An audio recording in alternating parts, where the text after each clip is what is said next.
name is D'Lo Jordan, and this is Venom. Alright, so I am back again for another episode. This is Venom 21, episode 21. Gonna be reviewing Friday Night Smackdown from December 3rd, 2021. Man, it's already December. Jeez, this year's gone by. Before I get started, don't forget to subscribe to this channel if you haven't done so already. That's the best way to stay updated on whenever I release a video. Click that bell to enable the notifications so you get that right in your sub boxes. Friday night, let's just jump right into it. Friday Night Smackdown. I might look like I just rolled out of bed and fucking walked in here and turned on the cameras. That's exactly what's happening. Not even wearing pants. Friday Night Smackdown started. The show kicked off with a recap package from last week's number one contender battle royal. Oh, God. They showed Drew McIntyre still has a sword. And he's doing run-ins where he's swinging his sword and threatening people.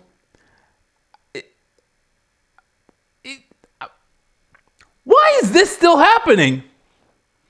Drew McIntyre is still allowed to come out with a lethal weapon and swing it at people, and somehow he's not arrested. Why not just have Drew run in with a rifle? Like, what the fuck is going on? So they showed Drew swinging his sword. The fucking battle royal was false won by Jeff Hardy. Jeff Hardy almost won it, but Sami Zayn ended up winning it because fans of this product can't have nice things. So after the recap package, they go live in the arena. They're broadcasting from San Antonio, Texas. Michael Cole said the capacity crowd was still filing into the building, the AT&T Center, which I guess roughly translates to, if the building isn't full, they're still entering. That's why. If the building appears to be partially, why did he say that? I'm not sure. So, right at the top, music hits. It's Brock Lesnar.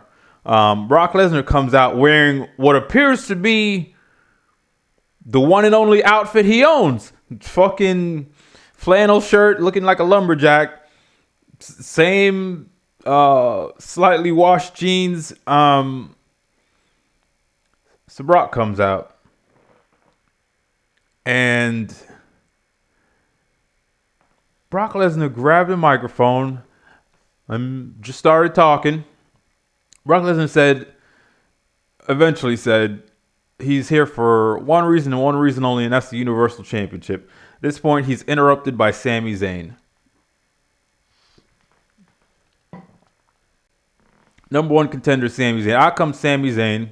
Of course, Sami Zayn's got a microphone too, because that's what happens on this program. So, Brock is interrupted by Sami Zayn. Sami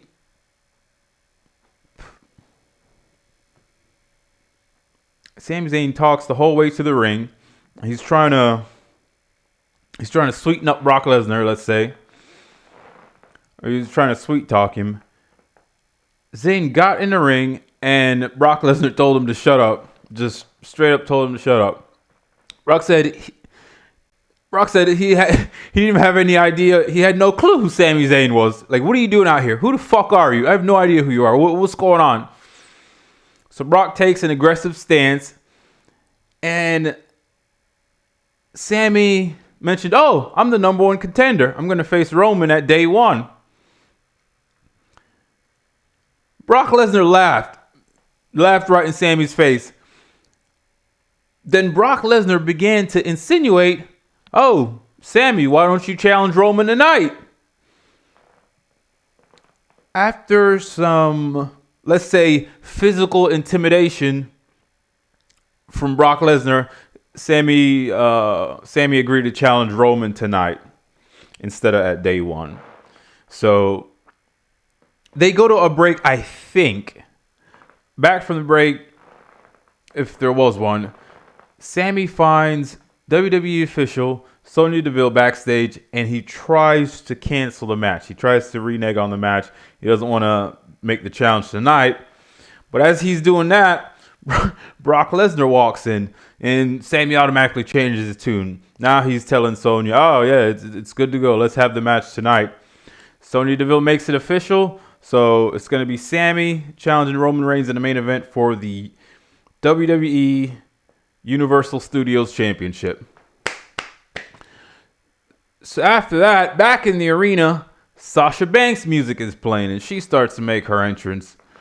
They showed a recap from last week where Sasha and Naomi teamed up to beat Natalya and Shayna Baszler, a match made by Sonya Deville in her, whatever this ongoing friction is between her and Naomi. So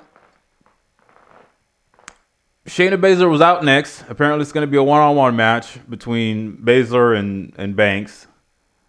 And the match gets underway. They had a decent match going. At one point, Sasha Banks did a running Meteora. Meteora, that's a double knee, a jumping double knee. She did a running Meteora off the apron, and it looked like it sucked for both women. What a fucking... That's a weird move to just do off the apron onto the floor like that. They had a nice... I'd say they had a nice competitive match. It was a perfect kind of match to have for TV. Perfect TV match. So eventually Sasha won.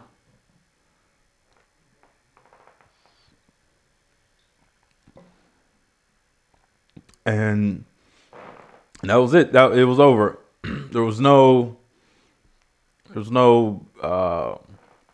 bloated post-match angles or nothing. Sasha Banks just won, and that was it. After the match, we cut backstage to Sonya Deville. She's on her phone. She's on a video call on her phone with Adam Pearce, who's the other WWE official. They call them WWE officials, but I thought that's what they call the referees. It's not really explained exactly what the fuck.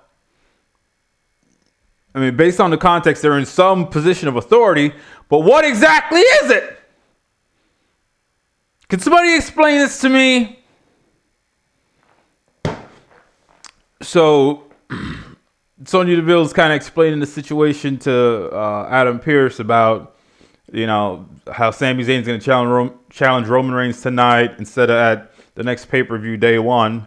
And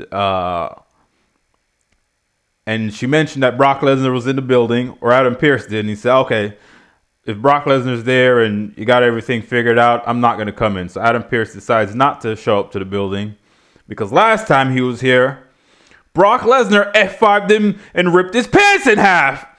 So fucking, he's not, he mentioned through this nonsense that it wasn't his decision to reinstate Brock Lesnar. So the question I ask, who the fuck did it? If they are supposed to represent the management structure, the on-screen management structure, then you can't just have invisible people making decisions above them and then it's just not explained. This is fucking stupid. So this whole Adam Pearce, Sonya Deville management team the whole thing is half-baked and it doesn't make sense, and there's all kinds of fucking logic holes they don't even try to fill. Just leave these gaping logic holes big enough to fucking fly an airplane through. So that was that segment. Back in the arena, Happy Corbin comes out with Madcap Moss, and Corbin was dressed like a young buck, with the fucking button-up short sleeve shirt and matching fucking shorts. He looked like a fucking idiot, and he's got all kinds of bad tattoos on his legs. Just a visual of this. these two fucks are just, they're goofy and lame. Nothing they say is funny or entertaining. So Corbin and Madcap Moss are in the ring for a quote talk show segment called Happy Talk. There's fucking red carpet rolled out, red velvet security lines like the VIP ropes you'd see at a club, and there's fucking furniture in the ring. It's just, and I've written here, what the fuck is going on? Like, what is this? What is going on right now? Corbin and Moss, they made a bunch of lame jokes. Like, and eventually they brought up Drew McIntyre. So naturally, Drew McIntyre comes out to interrupt. He's still got his sword. Like, what? Why is he just... Whatever. He has a sword. So Madcap gets out the ring and goes to defuse the situation, tries to calm Drew down. While that's happening, Jeff Hardy jumps in the ring and hits Corbin with the twist of fate. So they mix it up, and Hardy and McIntyre stand tall. And from the second Happy Corbin started coming out till Hardy and McIntyre were standing tall, all of that was a complete waste of time. And just, if you just erase, it wouldn't change anything. So after that, there was this, they've been doing these for the last few weeks. It was a nice little comic book style vignette for Xia Li, who I guess is the Protector or whatever the fuck. Hopefully she actually gets to debut before they release her, this fucking company. So they did a nice little comic book style vignette, and Colon Commentary mentioned she's going to debut next week, which may or may not happen, knowing their fucking track record. And so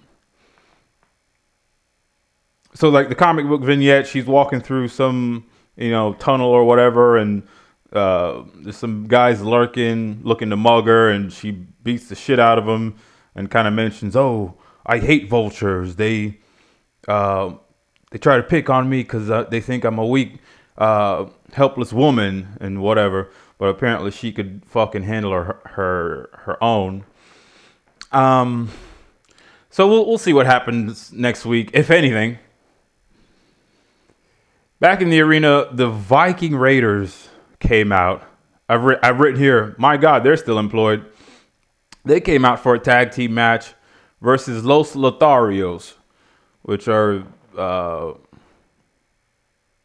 just going to try to say their individual names, but I have no fucking clue. So, there was a break at some point. Back from the commercial break, I was surprised to see Los Lotharios hadn't just materialized in the ring.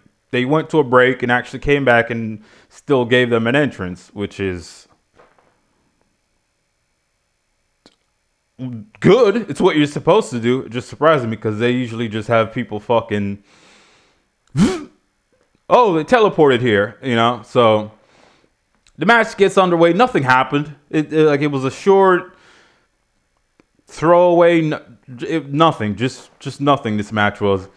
Before it even got started, Nakamura and Boogs just showed up at ringside, playing guitar, and I've written here being twats, just a couple of fucking twats.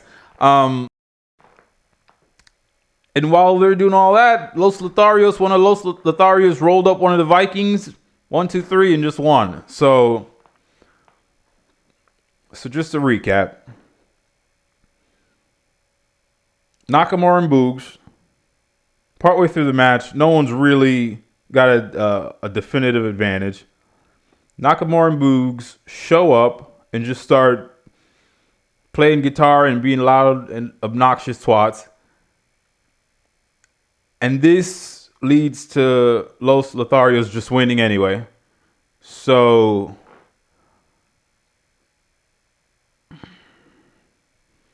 I don't know what's going on. Don't know what's going on. I got curious, so I looked up Lothario's.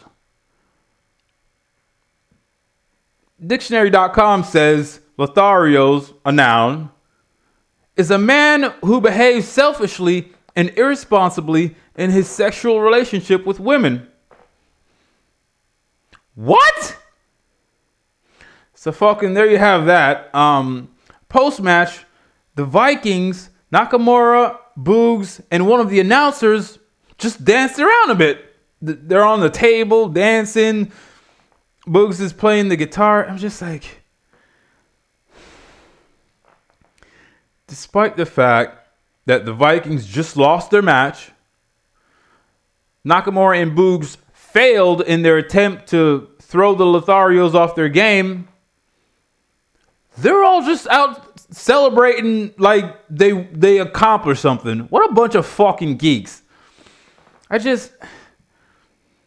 So next they showed a recap of Toni Storm getting cream pied in the face last week. Twice! It happened twice! I shit you not. She gets 2 pies in the face. Like, what? Fool me once. So they show the recap package of Charlotte Flair putting 2 pies in Toni Storm's face. And then we cut backstage where Toni was there for an interview. And she said some stuff. I couldn't really take her seriously after all this pie business. But basically, she's looking to challenge Charlotte Flair for the Women's Championship. Yada, yada, yada. Back in the arena,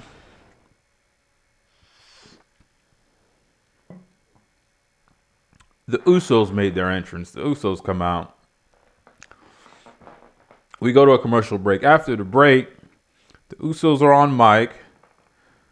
To be fair, the crowd was really digging the Usos. They're chanting for them and seemed to be really behind them for some reason. So the Usos get on mic and, start spewing off at the mouth, and they're interrupted by Xavier Woods. Woods came out and rebutted them and then announced the return of Sir Kofi, the right hand of the king. So this is more goofy New Day nonsense.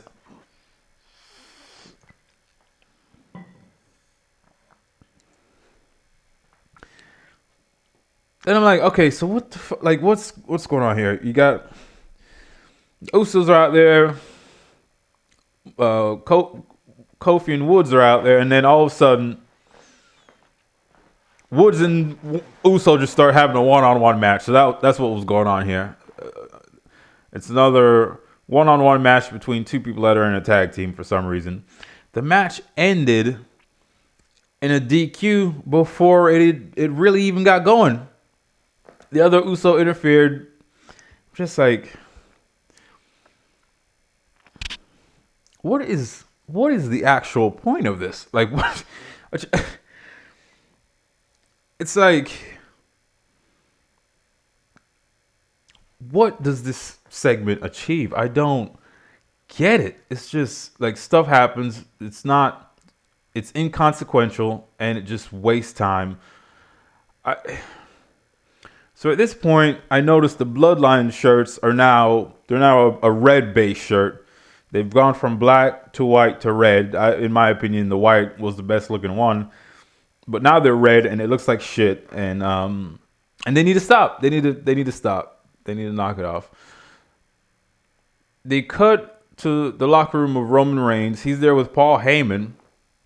They're kind of watching a monitor in the back as we come out of that segment with the Usos. Reigns and Heyman exchanged some dialogue about what had been going on all night with Brock and Sami Zayn. And Roman's questioning Paul about, did you know these things were going to happen? Did you know Brock was going to be here tonight? Blah, blah, blah, blah, blah. Heyman plays dumb. And then Roman said he was going to smash Sami Zayn. So, back in the arena, Charlotte Flair starts to make her entrance. And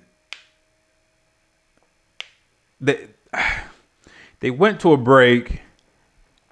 And when we came back from the break, we were backstage with the New Day and some broad, some dame. Meanwhile, Charlotte Flair is still out in the arena in front of the crowd, and there's just all this other stuff going on. They're playing video packages and recapping this and showing ads. And now we're backstage with the New Day, and some chick, I don't know, she was never identified. She basically said, "Ooh, the band's back together," and then she just walks off. So I'm not even sure. And then an interviewer comes over. An interviewer approached, and New Day basically said they're going to win the tag team championships at the upcoming pay-per-view day one. The New Day and the Usos have been feuding, going back and forth, having matches for what seems like a millennia now. So this is just like,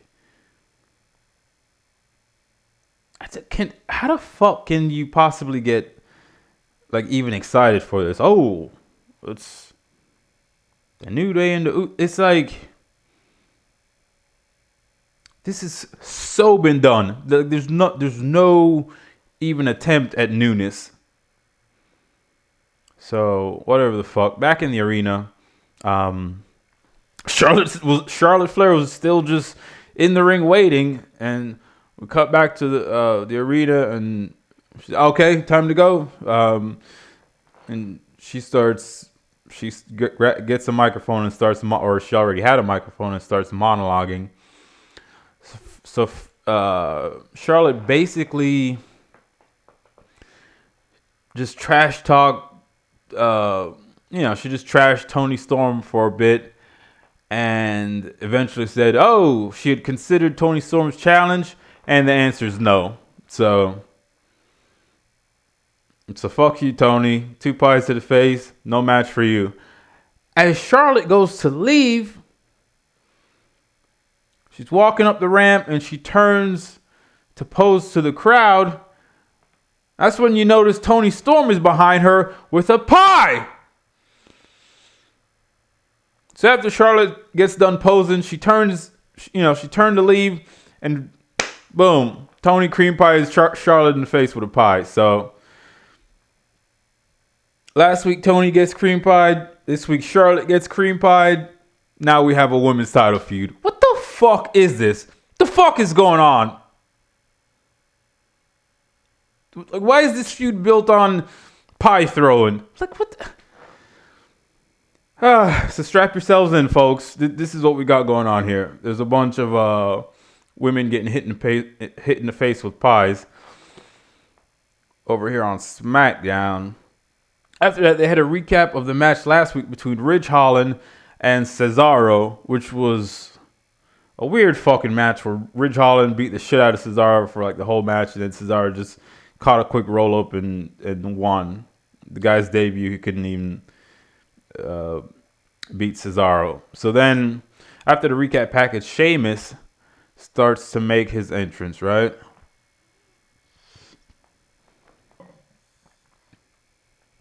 It's going to be a match, one-on-one match. Sheamus versus Cesaro. The match got underway. Both these guys are physical and their work is tight. I mean, so they had a nice deal going, but this is another one of those combinations where you're like, man, this has been done a lot. They even mentioned on commentary, oh, they had a best of 7 series years ago. It's like, at this point, I'm like, man, this product is like, has been the same shit for like the last 10 years. You kind of realize it's not really anything new or exciting happening. And if it does, it's just like one segment, or I just the WWE product is just so in autopilot. So they had a decent deal going. Sheamus was kind of like treating it like he was treating the match like an exhibition for his protege Ridge Holland, who never made an appearance on this night. One point, Sheamus bust out that he has a really nice pump knee strike, so that looked great. Then eventually Sheamus just won with a bro kick, and that was it. That was that. They showed a recap of the night's events surrounding Lesnar, Sami Zayn, and Roman.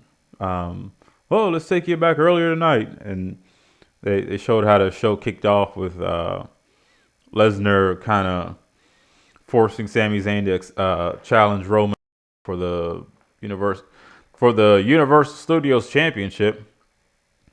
So back in the arena, Sami Zayn starts to make his entrance for the main event. It's time for the main event.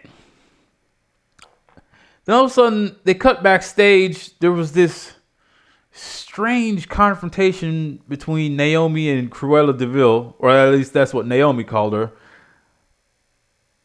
And Naomi challenges Sonya Deville to a match, and Sonya reminds Naomi that, hey, I'm an official, so don't you ever think about laying your hands on me, or yada yada yada, you're gonna be jobless, blah blah blah, all this stuff. And then Sonya just slaps the shit out of Naomi, slaps her in the face, and it's like, is there an HR department? Like, what the fuck is going on? Like, what is this? What is this? So after that, we're back in the arena. Sami Zayn looks like he just woke up. Like he'd been sitting in the ring for like, I don't know, 10, 15 minutes at this point. Looks like he just woke up from a coma and starts talking on mic. Eventually, he mentions Brock Lesnar, and Brock Lesnar comes out. Say his name and he will appear. Brock, your recent track record with Roman Reigns ain't too good. And Brock Lesnar proceeded to beat the shit out of Sami Zayn. Beat him from pillar to post. Gave him 3 German suplexes. Gave him an F5. The crowd chanted one more time. Gave him another F5. And then Lesnar just walks out. The announcers suggested that the title match is still taking place. I'm like, well, fucking... Like, is Sami Zayn in any kind of condition for this? How the fuck is this being allowed? So back from the break, Roman Reigns and the rest of the bloodline enter. He took a week and a half to get to the ring. His entrance went so long I had to shave. So Reigns gets in the ring. The bell rings. Reigns gives Sami Zayn a spear, puts him in a guillotine front face lock, and Sami taps out. That's it. That's it. That's the whole thing. That's everything that happened. So last week, Sami Zayn won the throwaway number 1 contenders battle royal. Had a shot tonight, and that was throwaway. And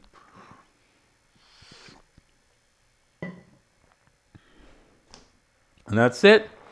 That's all she wrote. That's SmackDown. You know, the difference between the WWE output product and the AEW product is, while the WWE is professional, incredible graphics, everything looks glossy and flawless, and it's done professionally, it's just not very exciting. It's just like they've got their plays that they always run. They always run the same plays, and they never deviate. Nothing's ever exciting. But with fucking AEW, you never know what you're gonna get. you want to watch every week because you don't want to miss it. You don't want to miss the episode where somebody might die live on air because all the fucking crazy unprofessional shit they do. So it's like, so that was SmackDown. It's just this pedestrian, like it happens, and like I said, while I wouldn't call it a bad show, but it's not really anything to sink your teeth into, and it's just so monotonous to get through,